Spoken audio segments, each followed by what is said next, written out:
আসসালামু আলাইকুম, তোমাদের সবাইকে স্বাগত জানাই আমার আবার একটা নতুন ভ্লগে। কোথায় যেতে চলেছি ভিডিওর প্রথম অংশ দেখে তোমরা বুঝতে পেরেছো। সো কথা না বাড়িয়ে ভিডিওটা শুরু করা যাক। আর সমস্ত রকম ইনফরমেশন পেয়ে যাবে আমার এই ভিডিওর মধ্যে। আমরা যাবো কোথায়? আমরা এখন যাব পশ্চিম বেরিয়া। আমাদের এখন খিদে পেয়েছে, তো আমরা খেতে এসেছি ঝালমুড়ি। আমাদের ট্রেন সেই 11:30। তো আমাদের গ্রুপে আছে টোটাল 4 জন। আমরা যাচ্ছি কোথায় বলে দাও ভাই, ফিডব্যাক দিয়ে দাও। আমরা যাচ্ছি নামটা ভুলে গিয়েছি। পড়েছ না? হ্যাঁ, পড়াশোনা দিয়ে যেতে টাইম লাগবে 4 ঘন্টা। এখন আমরা আছি শিয়ালদা স্টেশন। মেট্রো করে যাবো আমরা, হচ্ছে হাওড়া ট্রেন ধরবো। ট্রেন হচ্ছে রাত 11টায়। আমরা একটু টিফিন করার জন্য মুড়ি মাখাতে বললাম। মুড়ি মাখানো হচ্ছে, স্পেশাল মুড়ি। আমরা শিয়ালদা মেট্রোয় আছি। এই হচ্ছে কি শিয়ালদা মেট্রো। কত লোক দেখা পাচ্ছি। অনলাইন এখন যাবো আমরা নিচই।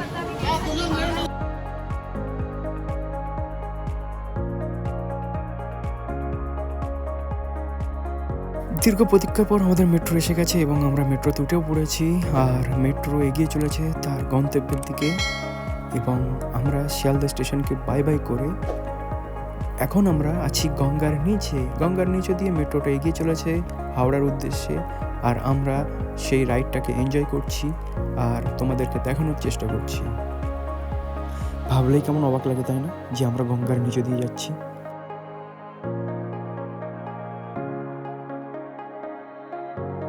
চলে আসলাম তাহলে আমরা হাওড়ায়। কি বলবে তুমি? তাহলে আমরা যাচ্ছি তো। ফাইনালি হাওড়া চলে এসেছি।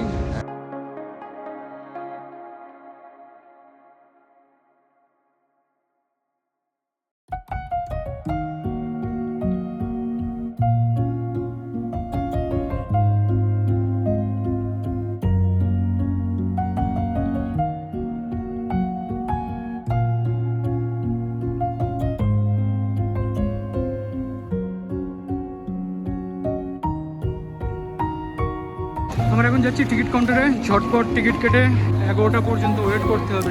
রাকেশ লাইনে দাঁড়িয়ে টিকিট কাটছে আর হাত দিয়ে ইশারা করে বলছে তোমার জন্য কাটবো নাকি টিকিট। সো ফাইনালি টিকিট আমাদের হাতে চলে এসেছে। আর এক একটা টিকিটের মূল্য পড়েছে 130 টাকা।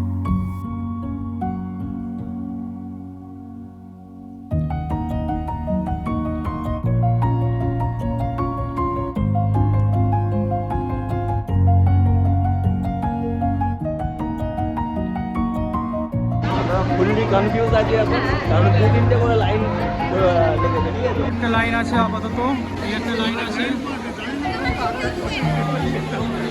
সবে অমৃতসর গাড়িটা ঢুকলো, এরপরে নেতাজি।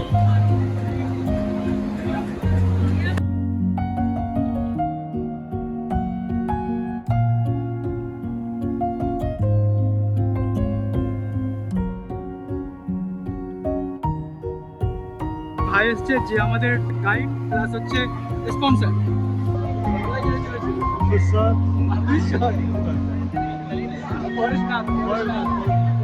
অমৃতসরের গাড়ি যে দাঁড়িয়ে আছে এরপরে ঢুকবে হচ্ছে যোধপুরের গাড়ি। রাতে কেক খাবে আর এই লোক আর এরা দুজন হচ্ছে কি রাতে বিরিয়ানি খাচ্ছে। তুই কি খাবি? আমি খাবো রুটি তড়কা। রুটি তরকারি নিয়ে তো কন্টেনার হবে না, প্লেট হবে না। আমি জানলে নিতাম না ভাই। রুটি তড়কা তো দিল ভালোভাবে, বলে না ওপর না ভালোভাবে বললো। ঠিক আছে, তারপরে কি হলো, বললাম একটা প্লেট দাও, বলে প্লেট আমার ওই সাইডে। আমরা আছি হাওড়াতে 9 নম্বর প্ল্যাটফর্মে। এখনো ট্রেন ঢুকেনি, 10:30টার ট্রেন। যেহেতু 10:41 সিআরপিএফ এসে বললো যে লাইনটা সোজা করো। আমরা সব সোজা করে দাঁড়িয়ে আছি লাইনে। খিচুড়ি দেবে, পোষণ না খিচুড়ি আর লম্বা লম্বা বেগুনি। ফাইনালি গাড়ি এসে গেছে আমাদের। আমরা যাচ্ছি আস্তে আস্তে গুটি গুটি পায়। চল চল চল চল।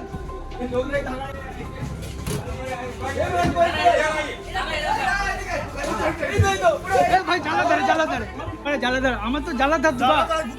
যে ঘড়িতে 10:58 গাড়ি ঢুকলো।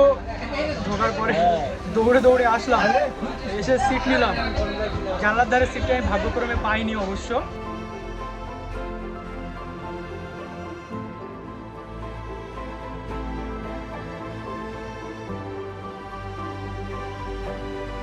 তো বন্ধুরা আমরা এখন ট্রেনে উঠে গিয়েছি। এখন বাজে সময় কটা, 11টা পুরো বাজে, 11:30 আই থিঙ্ক ছাড়বে। ঠিক আছে, ফাইনালি যে সিটটা এসে বসলাম, প্রচুর আরাম পাচ্ছি, প্রচুর আরাম। অফিস থেকে বার হয়েছি বালিগঞ্জ থেকে আবার শিয়ালদা থেকে মেট্রো করে হাওড়া আসার পরে টিকিট কাটলাম, টিকিট কেটে দাঁড়িয়েছিলাম মানে লাইনে, তারপরে এসেই বসলাম, সিট পেলাম। হাওড়া থেকে ট্রেনটা রওনা দিল।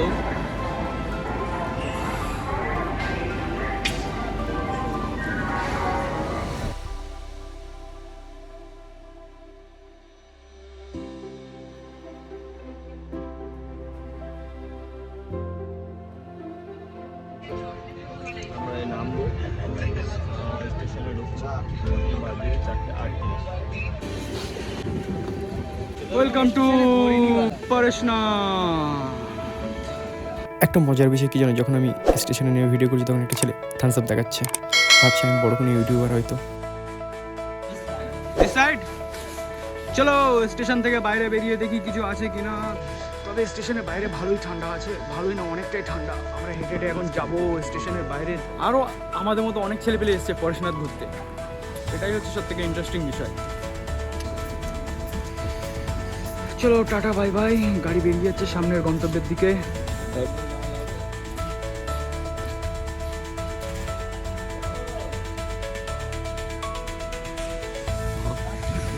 বলে না ভাই, প্রচুর ঠান্ডা, ধর হাতটা খুব ঠান্ডা হয়ে যাচ্ছে। ঠিক আছে, কিছু বলতেও পারছি না, মুখ থেকে কথাটা যে বলবো সেটাও পারছে না। দেখা যাচ্ছে তো অবস্থাটা আমার, হাত কালো হয়ে গেছে। ফর্মা মারো তাহলে এই দোষটা কি সেটা আমাদের? আরে জানতাম না তো এত ঠান্ডা পড়বে। আমরা ওভারব্রিজ হয়ে এখন 1 নম্বরের দিকে যাচ্ছি। 1 নম্বর থেকে বেরিয়ে গাড়ি পাওয়া যায়, 1 নম্বর স্টেশন থেকে প্ল্যাটফর্ম থেকে বার হয়ে গাড়ি পাওয়া যায়, গাড়ি নিয়ে যাবো আমরা মধুবন।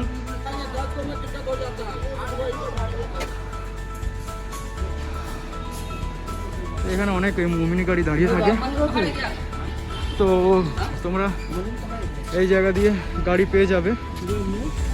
এই জায়গা দিয়ে সব গাড়ি।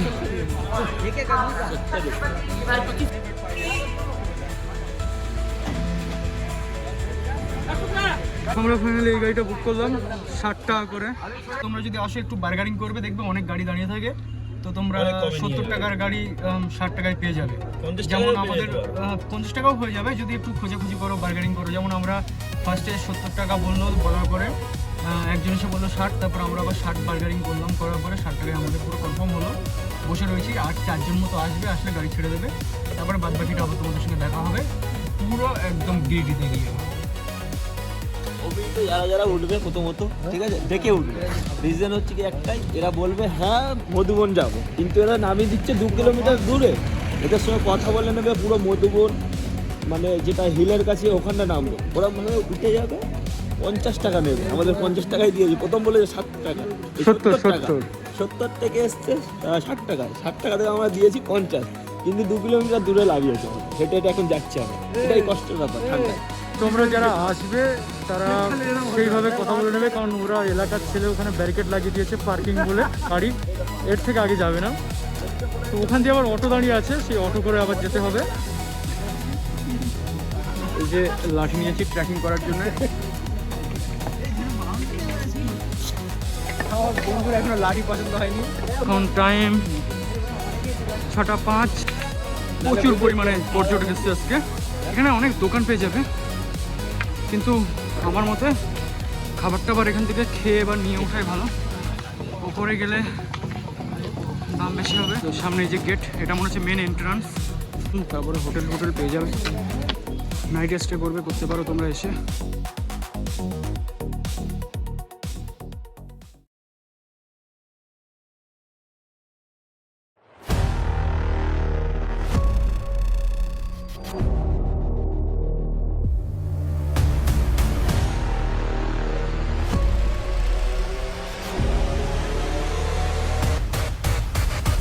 বসেন না, এখন সামনে দিকে দেখা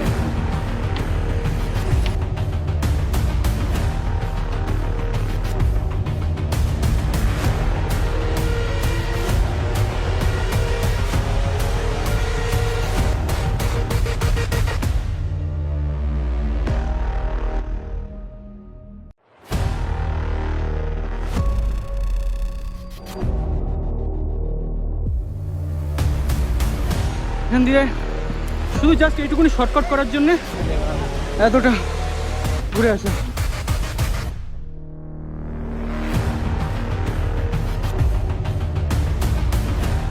সব শর্টকাট হচ্ছে, হয় ঘুরে আসছে না, ওই ওখান দিয়ে ওই দিক দিয়ে ঘুরে আসতে হবে।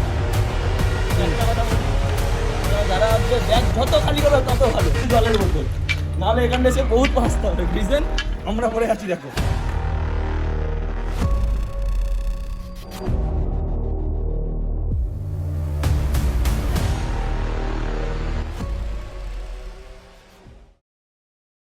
হাওড়া থেকে ট্রেন ধরো, প্রথমে হাওড়ার পরে হচ্ছে বর্ধমান, পরে হচ্ছে আসানসোল, তারপরে ধানবাদ, তারপরে পরেশনাথ। আসো, পরেশনাথে স্টেশন থেকে বেরিয়ে গাড়ি পেয়ে যাবে, চলে আসো। পুরো ফ্রেশ ওয়েদার, ফ্রেশ অক্সিজেন, প্রাণ ভরে নাও, মাইন্ডও ফ্রেশ হয়ে যাবে, আবার দেখবে কাজে দারুণ মন বসবে। সামনের অবস্থাটা দেখো, কিচ্ছু দেখতে হবে না, এই যে সামনে পুরো কুয়াশা। সিরিয়াসলি বলছি, ভীষণ মজা আসছে, ভীষণ মজা আসছে। যতটা ক্লিয়ার লাগছে তাও পুরোপুরি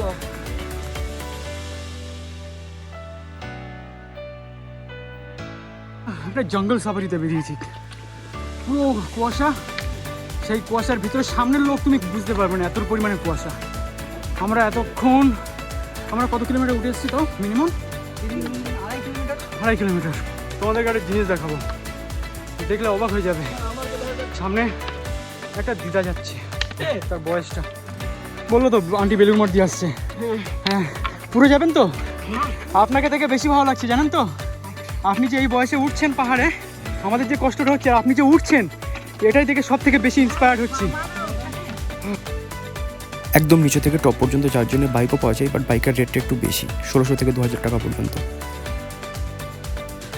যখন আমরা হাফ পজিশন পর্যন্ত উঠে এই ভিউটা দেখি না, সিরিয়াসলি বলছি, বললে বিশ্বাস করবে না তোমরা। আমরা এই ভিউটা দেখার পরে না, শত কষ্ট যেন আর কষ্ট মনে হচ্ছিল না। তখন মনে হচ্ছিল যাই হোক না কেন আমরা ওই টপে উঠবই। তারপরে আমরা আবার হাঁটা শুরু করলাম টপে ওঠার জন্য। আর টপে না উঠলে এই যে এতটা কষ্ট করে যে এতটা উপরে এসেছি, তাহলে এটা বৃথা হয়ে যেত। আর আমার চারিদিকের অ্যাম্বিয়েন্সটা দেখো, মাথার উপরে সূর্যের আলো, পিছনে পাহাড়, প্রাকৃতিক পরিবেশের সৌন্দর্য, উফ, মুগ্ধ করা।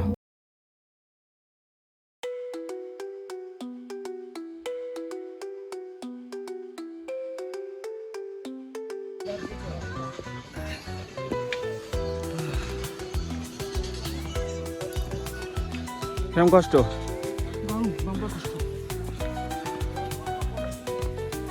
সেই ছোটা থেকে হাঁটা চালু করেছি, এখন বাজে হচ্ছে পুরো ডট 9টা বাজতে 5 মিনিট বাকি। 9টা বাজে এখনো নাকি 2 ঘন্টা। অবশেষে আমাদের পাহাড় জয়। উফ, আহ।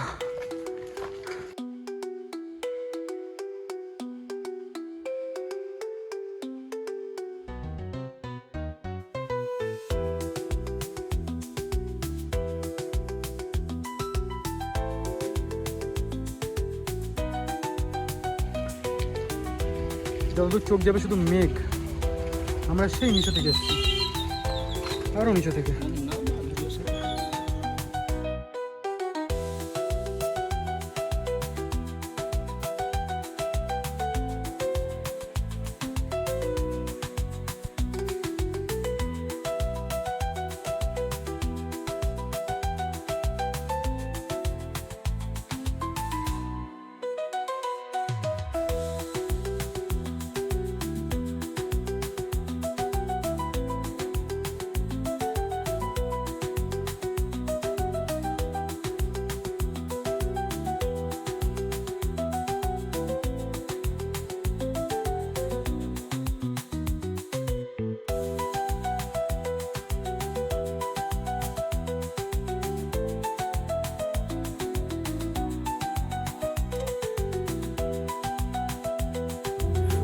পুরো 4.5 ঘন্টা পায়ে হেঁটে উপরে ওঠার পর এখন যে কি আনন্দ হচ্ছে তোমাদেরকে বলে বোঝাতে পারবো না। আর আমরা যাব ওই টপে, আর ওই টপে না গেলে পর্বতটাকে পুরো জয় করা হবে না। সো চলো। এই যে রাকেশ, সবাই চলে এসেছি। বাট কষ্ট হচ্ছিল, কিছু করার নেই। এবারে আমাদেরকে সিঁড়ি চড়ে পায়ে হেঁটে ওই টপে যেতে হবে, কিন্তু যদি ওইটুকুনি আর না যায় তাহলে আমাদের এই এতটা কষ্ট করে উপরে আসাটাই পুরো বৃথা হয়ে যাবে। সো আমরা কষ্টকে পিছনে ফেলে আবারও উঠতে চালু করলাম টপের জন্যে। আর উপরে এসে ভিউটা দেখো, পুরো টপে শুধু ভিউটা দেখো, চারিদিকে মেঘ আর মেঘ। আর আমি এখান দিয়ে দাঁড়িয়ে দাঁড়িয়ে ভিডিও করছিলাম, শুধু পিছনে আমার পিছনে মেঘগুলো দেখো, উফ দারুণ সুন্দর লাগছে।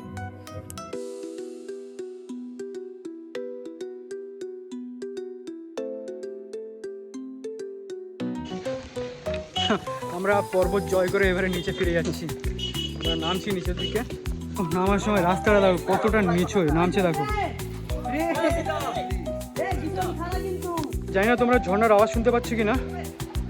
আমার পিছনে এই জায়গা দিয়ে ঝর্ণা আছে, একদম নিচু দিয়ে। আওয়াজ শুনতে পাচ্ছি না জানি না। আর এই যে রাস্তাটা দিয়ে আমরা এখন ফিরছি, এটা পুরো অফ রোডিং, মানে এটা পুরো জঙ্গলের ভিতর দিয়ে রাস্তা, মানে জঙ্গল সাফারি। এটা মানে নিচের দিকে আসছি আমরা। ও ভীষণ কষ্ট, ওঠাই এক কষ্ট ছিল, নামাই আরেক কষ্ট। তো যাই হোক, আমি নামার ভিডিও করতে পারিনি, কারণ হচ্ছে আমার ফোন মেমোরি পুরো ফুল হয়ে গেছে, যার কারণে। ওই দেখো ঝর্ণার জল যাচ্ছে হালকা হালকা। সো ভিডিওটা এখানেই শেষ করছি। তোমরা ভালো থেকো, সুস্থ থেকো, দেখা হবে আবার আমার নেক্সট কোনো ভ্লগে।